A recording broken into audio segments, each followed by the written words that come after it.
ಮಾಡಿರುವ ದಾಖಲೆ ಅನ್ನೋದನ್ನ ನಾನು ಈ ಸಂದರ್ಭದಲ್ಲಿ ಹೇಳೋದಕ್ಕೆ ಇಚ್ಛಪಡ್ತೇನೆ. ಒಬ್ಬ ಅನುಭವಿ ಮುಖ್ಯಮಂತ್ರಿಗಳು ಇದ್ರೂ ಸಹ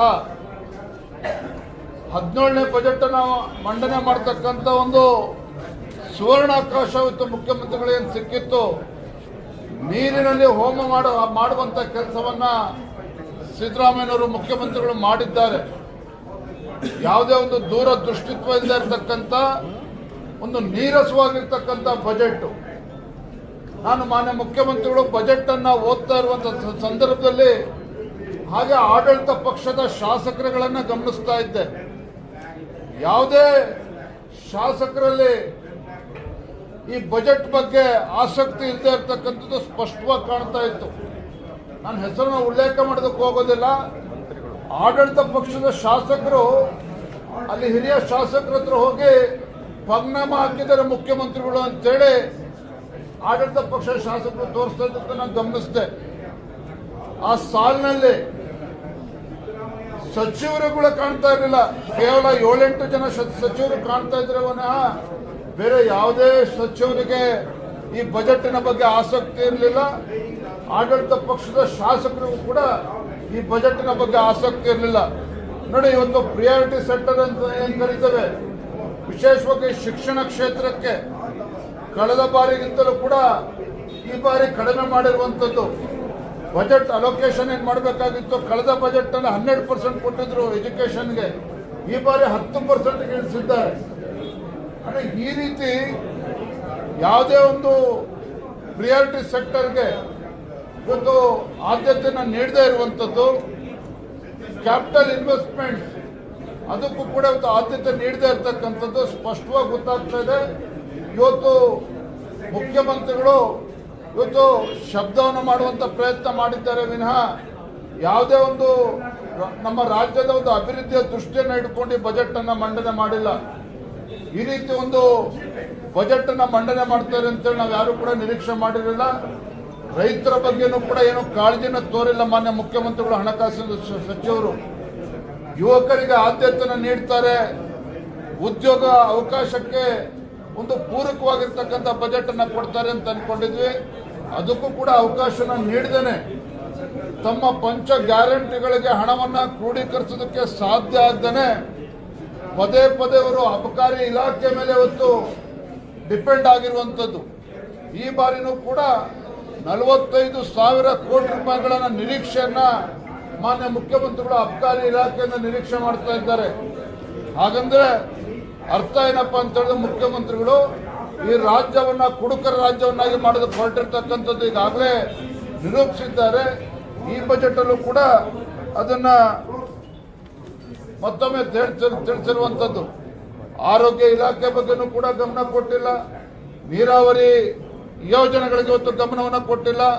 ಇವತ್ತು ಉತ್ತರ ಕರ್ನಾಟಕದ ಅಭಿವೃದ್ಧಿಗೂ ಕೂಡ ಕಿಂಚಿತ್ತೂ ಕೂಡ ಕಾಳಜಿಯನ್ನು ತೋರಿಸಿಲ್ಲ. ಅಷ್ಟೇ ಅಲ್ಲ, ಮಾನ್ಯ ಮುಖ್ಯಮಂತ್ರಿಗಳ ಜನ್ಮ ಕೊಟ್ಟಿರ್ತಕ್ಕಂಥ ಮೈಸೂರು ಜಿಲ್ಲೆಗೂ ಕೂಡ ಯಾವುದೇ ಒಂದು ಕೊಡುಗೆಯನ್ನು ಕೊಟ್ಟಿಲ್ಲ. ಕರಾವಳಿ ಭಾಗವನ್ನು ಸಂಪೂರ್ಣ ನಿರ್ಲಕ್ಷಿಸಿದ್ದಾರೆ. ಕಾರಣ ಏನು? ಇವತ್ತು ಕರಾವಳಿ ಭಾಗ ಅಂತ ಹೇಳಿದ್ರೆ ಭಾರತೀಯ ಜನತಾ ಪಾರ್ಟಿಗೆ ಒಂದು ದೊಡ್ಡ ಶಕ್ತಿಯನ್ನು ಕೊಟ್ಟಿದೆ ಅನ್ನುವ ಒಂದೇ ಒಂದು ಕಾರಣಕ್ಕೆ ಕರಾವಳಿ ಭಾಗವನ್ನು ಉಲ್ಲೇಖವನ್ನು ಕೂಡ ಅವರು ಮಾಡಿಲ್ಲ. ಹಾಗಾಗಿ ಕರಾವಳಿ ಭಾಗ ಇರ್ಬೋದು, ಉತ್ತರ ಕರ್ನಾಟಕ ಇರ್ಬೋದು, ಮಧ್ಯ ಕರ್ನಾಟಕ ಇರ್ಬೋದು, ಹಳೆ ಮೈಸೂರು ಭಾಗ ಇರ್ಬೋದು, ಇಡೀ ಕರ್ನಾಟಕದ ಸಮಗ್ರ ಅಭಿವೃದ್ಧಿಯ ದೃಷ್ಟಿಕೋನ ಇಲ್ಲದೆ ಇರತಕ್ಕಂಥ ಒಂದು ಬಜೆಟ್ ಅನ್ನೋದನ್ನ ನಾನು ಈ ಸಂದರ್ಭದಲ್ಲಿ ಹೇಳೋದಕ್ಕೆ ಇಚ್ಛಪಡ್ತೇನೆ. ಈ ರಾಜ್ಯದ ಜನತೆಗೆ ನಿರಾಶೆಯನ್ನು ಉಂಟು ಮಾಡಿದ್ದಾರೆ. ಮುಖ್ಯಮಂತ್ರಿಗಳು ಬಜೆಟ್ ಅನ್ನ ಓದಲು ಪ್ರಾರಂಭ ಮಾಡಿದಂತ ಸಂದರ್ಭದಲ್ಲಿ ಅದು ಕೇಳ್ತಾ ಇದ್ರೆ ಯಾರೋ ಸಾಹಿತಿಗಳು ಬರೆದುಕೊಟ್ಟಂತೆ ಕಾಣ್ತಾ ಇದೆ. ಸಾಹಿತಿಗಳು ಯಾರೋ ಇವತ್ತು ಬಜೆಟ್ ಪುಸ್ತಕವನ್ನ ಬರೆದುಕೊಟ್ಟಂತೆ ಕಾಣ್ತಾ ಇದೆ. ಕೇಳೋದಕ್ಕೆ ತುಂಬಾ ಚೆನ್ನಾಗಿತ್ತು, ಓದೋಕ್ಕೂ ಕೂಡ ತುಂಬಾ ಚೆನ್ನಾಗಿತ್ತು ಮುಖ್ಯಮಂತ್ರಿಗಳಿಗೆ ಬಹುಶಃ. ಆದರೆ ರಾಜ್ಯದ ಜನತೆಗೆ ಇದು ಯಾವುದೇ ಪ್ರಯೋಜನ ಆಗಿಲ್ಲ ಅನ್ನೋದು ಸತ್ಯ. 17ನೇ ಬಜೆಟ್ ಈ ನಾಡಿನ ಜನತೆಗೆ ದೊಡ್ಡ ಚೊಂಬನ್ನ ಮುಖ್ಯಮಂತ್ರಿಗಳು ನೀಡಿದ್ದಾರೆ ಅನ್ನೋದು ಸ್ಪಷ್ಟ. ಕಳೆದ 3 ಬಜೆಟ್ ಅನ್ನು ತಾವು ನೋಡ್ತಾ ಇದ್ರೆ, ಹಿಂದಿನ ಬಜೆಟ್ ನಲ್ಲೇ 1,16,000 ಕೋಟಿ ರೂಪಾಯಿಗಳನ್ನ ಸಾಲ ಮಾಡಿದ್ರು. ಈ ಬಾರಿ 2025-26ನೇ ಸಾಲಿಗೆ 1,32,000 ಕೋಟಿ ರೂಪಾಯಿಗಳ ಸಾಲವನ್ನು ಮಾಡಿದ್ದಾರೆ. ಒಟ್ಟಾರೆಯಾಗಿ ಕಳೆದ 3 ವರ್ಷದ ಬಜೆಟ್ ಸಿದ್ದರಾಮಯ್ಯನವರ ಸಾಧನೆ ಏನಪ್ಪ ಅಂತ ಹೇಳಿದ್ರೆ 4,39,000 ಕೋಟಿ ರೂಪಾಯಿಗಳ ಸಾಲವನ್ನ ಮಾಡಿರ್ತಕ್ಕಂಥದ್ದೇ ಸಿದ್ದರಾಮಯ್ಯನವರು ಮಾಡಿರುವ ದಾಖಲೆ ಅನ್ನೋದನ್ನ ನಾನು ಈ ಸಂದರ್ಭದಲ್ಲಿ ಹೇಳೋದಕ್ಕೆ ಇಚ್ಛಪಡ್ತೇನೆ. ಒಬ್ಬ ಅನುಭವಿ ಮುಖ್ಯಮಂತ್ರಿಗಳು ಇದ್ರೂ ಸಹ 17ನೇ ಬಜೆಟ್ ಅನ್ನ ಮಂಡನೆ ಮಾಡತಕ್ಕಂಥ ಒಂದು ಸುವರ್ಣಾವಕಾಶ ಇವತ್ತು ಮುಖ್ಯಮಂತ್ರಿಗಳೇನು ಸಿಕ್ಕಿತ್ತು.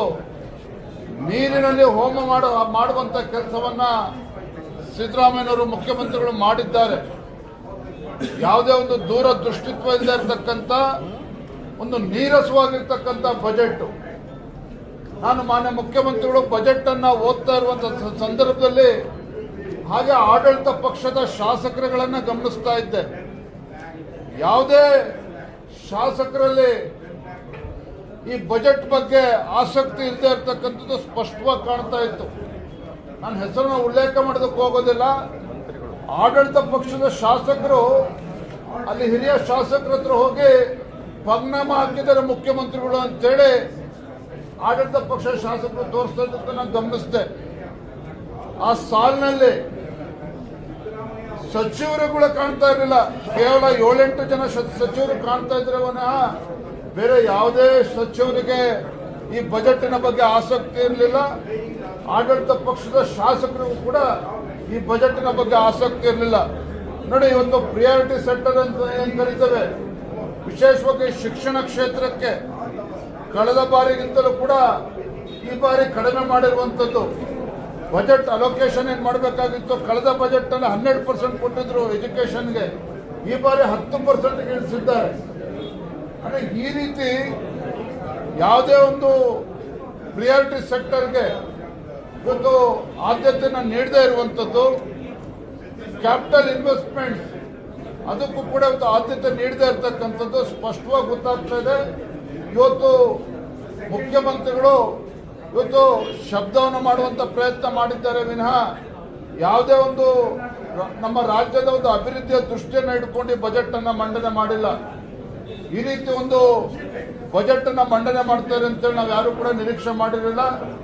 ರೈತರ ಬಗ್ಗೆನೂ ಕೂಡ ಏನು ಕಾಳಜಿನ ತೋರಿಲ್ಲ ಮಾನ್ಯ ಮುಖ್ಯಮಂತ್ರಿಗಳು, ಹಣಕಾಸಿನ ಸಚಿವರು.